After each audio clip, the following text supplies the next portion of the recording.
Hey, welcome back everybody. Today I'm in the yellow garden here and we're working on adding a drip irrigation to our garden beds that are in the back. If you haven't seen the video about me making the beds, I'll have a description and a link in the description for those two videos. But we have made these beds and we removed our old irrigation system. I had a drip irrigation system that was kind of over the beds, just over the top everything, and kind of improving that with the new one. I will be actually separating each of the beds with a separate shut-off valve that I can shut it off if I'm not using it, hopefully saving some water with that, as well as adding a different kind of line. Instead of having a thin line or a drip irrigation per item that I had to move around, I'll just be adding a 18-inch spaced drip hose going into each bed.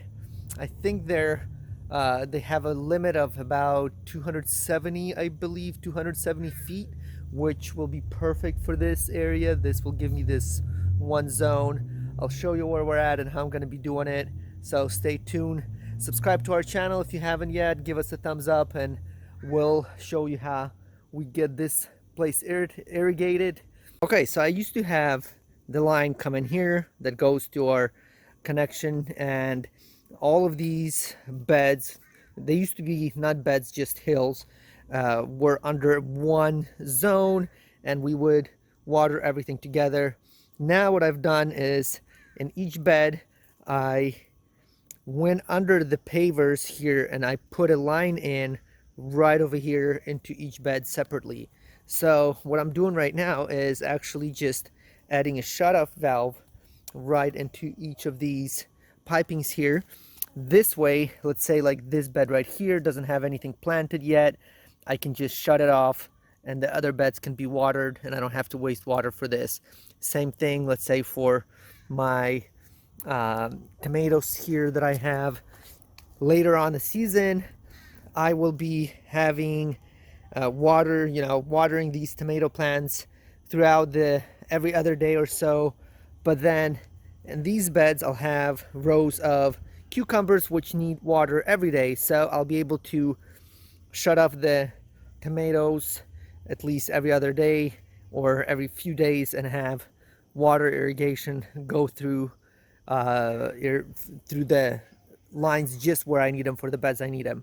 Okay, so this is the old tubing that I had, and I started with this. I had my brother was moving and gave me this stuff from his house, and it sometimes it leaks through here, then a lot of times these things break off, and then I also have to move them. Let's say if I had this line under my tomatoes, every other year I had to move them to a different location, and if it didn't fall in line with the dripping system, I had to kind of modify them year after year. So now that I'm redoing this, I'm going to be doing a different line.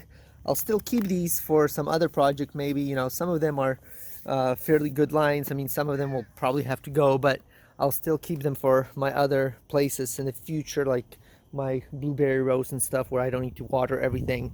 But I will be going and using this line here, and I'll be going, and so this line has drips already built into it, and you just have to lay it down, make sure it's flat. It's 18 inches spaced, and you can use a maximum of 273 feet on these drip irrigations on the line. So let me get my calculator here. I have 6 beds, and most of the beds are about 20 inches long, 20 feet long. So I'm gonna have 2 lines per bed. That's gonna be giving me 40 times 6. I'm gonna be at about 240 feet.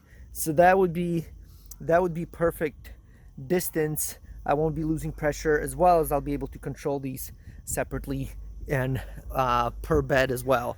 I got all my shut-off valves installed, and I also got my line connected to the main supply. So basically what I do here is I just did a 90, and then everywhere where that pipe came out I just did a T, Those tees I had them from my old system. I bought some couple as well, but the good thing about all of these is that you can reuse them even afterwards. So never throw them away. If you don't need them right now, you don't know, you might need them later on. But for now, before I'm going to be putting in my drip irrigation, and what I did is I pressurized everything so I have water flowing, and I want to actually just clear the pipes, because you know I was putting them through and some of them could have got dirt in them. So I'm just gonna flush it a little bit, just basically open it, close it, and I'll go to each valve and do the same thing.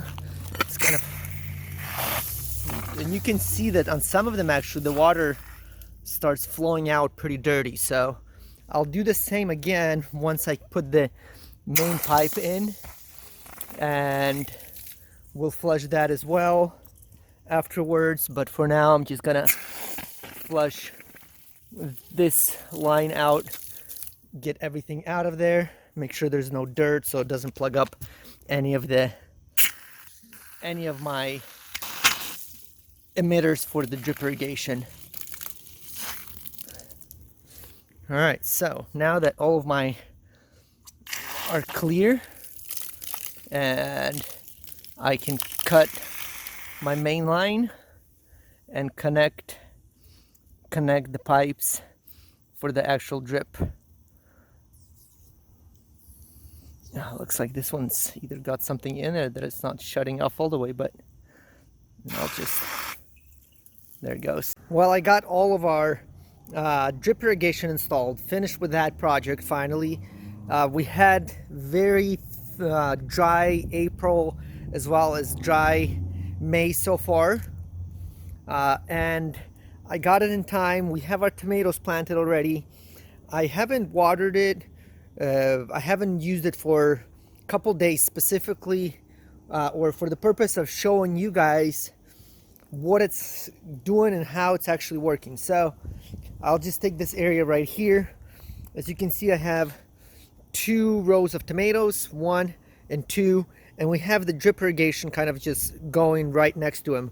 And the drip that are built in here are right over here, and they don't always align with the tomatoes or with the location where the plants are. I planted the tomatoes and then installed the drip, so I didn't really bother about it. But what it's supposed to do is it's supposed to have deep watering. So you're not supposed to water the plants or your planters every day. Instead, you're supposed to water them like every 2 or 3 days. And the reason behind the watering, behind the 2 and 3 days rather than daily, is that you want to have deep watering. So you want to be able to have the soil underneath really wet, and instead of just kind of surface watering. So when you water with a hose or any kind of anything else, you know, you have a lot of surface water that's on top, but nothing's wet underneath. So what I did is I watered it a couple days ago, and we had dry, sunny. Today is 80 degrees. We had like mid 70s yesterday. There was no rain, nothing happening from water wise. And I want to dig in and show you what it is like underneath maybe the first inch or so of soil. Show you the dirt that's underneath even a couple days after watering it. Okay, so I got this little tool here. As you can see, I'll just go right between the 2 lines right here in the middle and kind of remove the first, and there it is. See, if you remove 1 inch of soil, basically everything underneath here, it's wet dirt. You can, you know, if you take it, it's black, it's moist. It's not like, and this is in between. This is not anywhere near the drips or anything. Same thing if I go not even between, over here at the edge. Even if I just use my hands right here, probably 1.5 inches of soil, and I'm already into the wet stuff. So the benefit of this system is that you have deep watering, you have deep soil.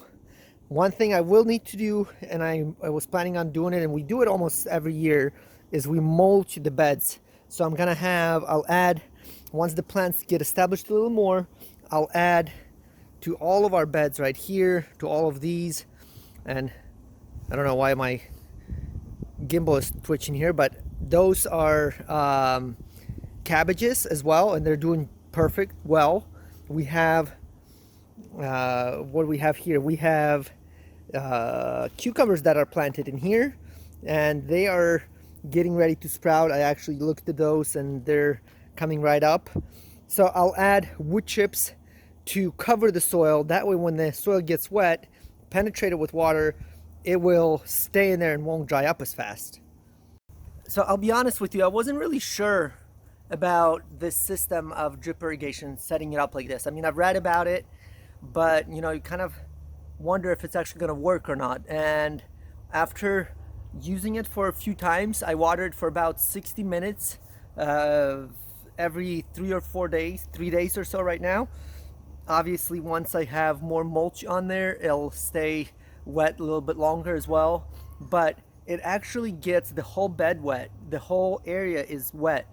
I think when you, or my thought about this is when, if you're seeding stuff and you want to germinate things, you might want to hand water it for a while till it establishes and starts actually germinating and puts roots in. Because once the roots are going, you know, there's plenty of water in the soil, and the soil is moist enough that it will actually, the roots will find moisture. They will not be dry. I mean, I had these tomatoes in here and they're flowering already.